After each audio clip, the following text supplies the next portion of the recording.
Selamat pagi, salam sejahtera bagi kita semua. Di kesempatan ini, saya akan membahas suatu jurnal yang berjudul Ventilasi Alami sebagai Strategi Arsitektur Hijau pada Bangunan Tinggi dengan Studi Kasus pada Desain Apartemen Umum di Kota Madiun. Perkenalkan, nama saya Lisa Sandra Mawati dari kelas Gedung dengan NIM angka terakhir 013. Sebelum memulai pembahasan ini, saya mengucapkan terima kasih kepada Bapak M. Nur Soleh STMT selaku dosen mata kuliah bangunan tinggi yang sudah memberikan waktunya untuk mengajar dan membimbing kami. Baik, akan saya mulai pembahasan ini yang diawali dengan bab pertama, yaitu pendahuluan. Pengertian dari pembangunan itu sendiri adalah salah satu hal yang grafiknya selalu meningkat, selalu bertambah, dan jumlah produk tidak pernah menurun. Pembangunan yang pesat akan berdampak langsung pada perubahan suhu global. Perubahan suhu global mengakibatkan perubahan unsur iklim, terutama kenaikan suhu udara. Maka diperlukan konsep pembangunan dengan sistem berkelanjutan. Bangunan berkelanjutan ini memiliki unsur-unsur yang selaras dengan bangunan hijau. Dan manfaat bangunan hijau itu sendiri adalah penghematan, peningkatan produktivitas dan kualitas hidup, dan material yang mendukung kesehatan. Kriteria bangunan hijau di Indonesia diatur oleh Green Building Council Indonesia yang disingkat GBCI dalam sistem rating yang dinamakan Greenship. Green Building Council Indonesia adalah lembaga non-pemerintah dan nirlaba yang berkomitmen terhadap pendidikan masyarakat dalam aplikasi bangunan yang berbasis lingkungan dan berkelanjutan. Kriteria bangunan hijau berdasar sistem Greenship adalah 1. Tepat guna lahan, 2. Efisiensi dan konservasi energi, 3. Konservasi air, 4. Sumber dan siklus material, 5. Kualitas udara dan kenyamanan udara dalam ruang, dan yang terakhir, manajemen lingkungan bangunan. Dalam kriteria Greenship sendiri, introduksi udara luar adalah poin prasyarat untuk lolos dalam penilaian aspek kualitas udara dan kenyamanan dalam ruang. Desain ruang membutuhkan potensi introduksi udara luar untuk meningkatkan kualitas udara dalam ruang sesuai kebutuhan ventilasi untuk kesehatan pengguna gedung. Ventilasi ini dibutuhkan pada bangunan supaya udara dapat bergerak dan menghasilkan penyegaran dalam ruang. Oleh karena itu, penggunaan ventilasi dan arah hadap bangunan menjadi solusi pemenuhan aspek kualitas udara dan kenyamanan udara dalam ruang pada apartemen umum di Kota Madiun. Pada sistem ventilasi alami dengan proses cross ventilation mengandalkan kekuatan pendorong alami seperti perbedaan suhu atau tekanan udara dalam bangunan dengan lingkungannya untuk mendorong terjadinya pergerakan udara segar pada sebuah bangunan karena angin bergerak dari tekanan udara tinggi ke rendah. Apartemen umum di Kota Madiun merupakan bangunan baru yang didesain menggunakan kriteria Greenship untuk mewujudkan konsep bangunan hijau yang berkualitas, berbasis lingkungan, dan berkelanjutan. Tujuan penelitian ini adalah menganalisis kriteria Greenship yang dapat diterapkan pada bangunan baru apartemen umum di Kota Madiun sehingga sesuai dengan konsep bangunan hijau yang berkelanjutan. Berikut gambar isometri apartemen umum di Kota Madiun. Bisa kita lihat di layar. Kemudian denah lantai dasar apartemen umum di Kota Madiun. Dan ini tampak depan dan tampak samping apartemen umum di Kota Madiun. Lalu dilanjutkan dengan bab 2 yaitu metodologi penelitian.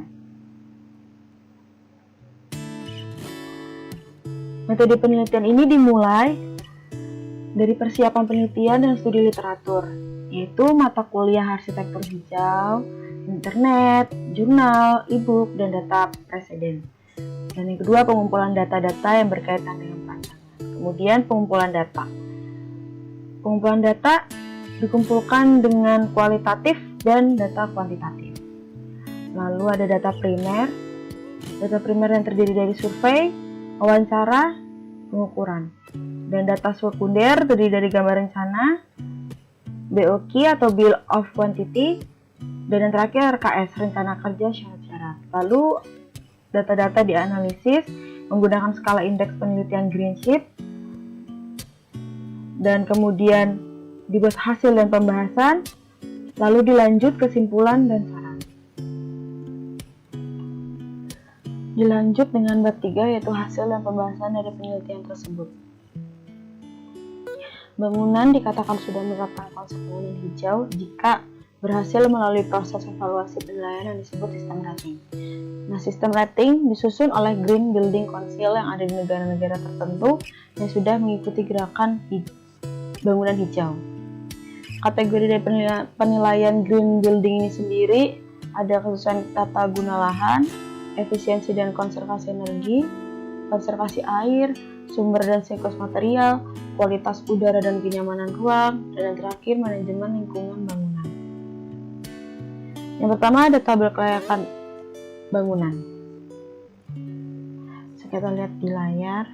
Lalu dilanjut tabel ringkasan perolehan poin kategori tepat guna lahan. Di sini ada kategori dan kriteria, lalu nilai kriteria tolak ukur, lalu ada nilai kriteria. Menjelaskan kategori tepat guna lahan pada kriteria prasyarat telah memenuhi area dasar hijau, sedangkan pada kriteria kredit mendapatkan perolehan nilai indeks 9. Kategori tepat guna lahan merupakan usaha perencanaan pembangunan yang memperhatikan sarana dan prasarana dalam bentuk efisiensi energi dan biaya. Kita lanjut ke tabel berikutnya. Tabel ringkasan perolehan poin kategori efisiensi dan konservasi energi. Di sini ada kategori dan kriteria, nilai kriteria tolak ukur, dan nilai kriteria sama kayak tabel sebelumnya ya. Lanjut tabel ringkasan perolehan poin kategori konservasi air. Kategori konservasi air pada kriteria prasyarat sudah memenuhi, sedangkan pada kriteria kredit mendapatkan perolehan nilai indeks sebesar 9. Dalam kategori konservasi air dilakukan penilaian upaya serta langkah penghematan air pada kegiatan. Lanjut, ada sumber dan siklus material. Kategori sumber dan siklus material pada kriteria prasyarat sudah memenuhi, sedangkan pada kriteria kredit mendapatkan perolehan nilai sebesar 7 poin. Kategori sumber dan siklus material diterapkan di mana sebagai bentuk usaha untuk mendukung perkembangan industri material bangunan yang ramah. Oke, kita lanjut ke berikutnya, yaitu kategori kesehatan dan kenyamanan dalam ruang. Bisa dapat dijelaskan pada kategori kualitas udara dan kenyamanan pada kriteria prasyarat belum memenuhi, sedangkan pada kriteria kredit mendapatkan perolehan nilai indeks sebesar 5. Usaha pengendalian kualitas udara yang mengacu pada praktik lingkungan dalam ruang yang sehat dan nyaman termasuk penilaian dalam kategori kualitas udara dan kenyamanan. Lanjut.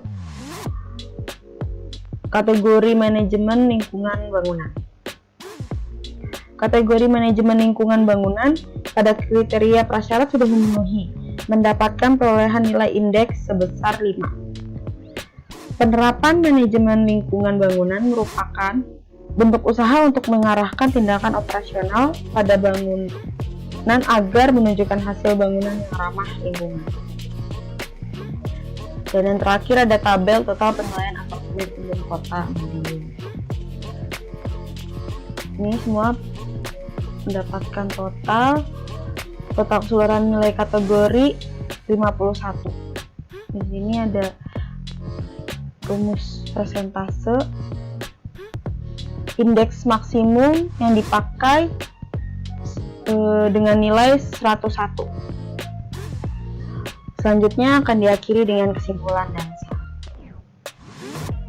Dari hasil penilaian tersebut dapat kita simpulkan bahwa objek bangunan tinggi apartemen umum di Kota Madiun belum bisa dikatakan bangunan hijau karena belum memenuhi kriteria prasyarat pada kategori kualitas udara dan kenyamanan dalam ruang yang disingkat IHC.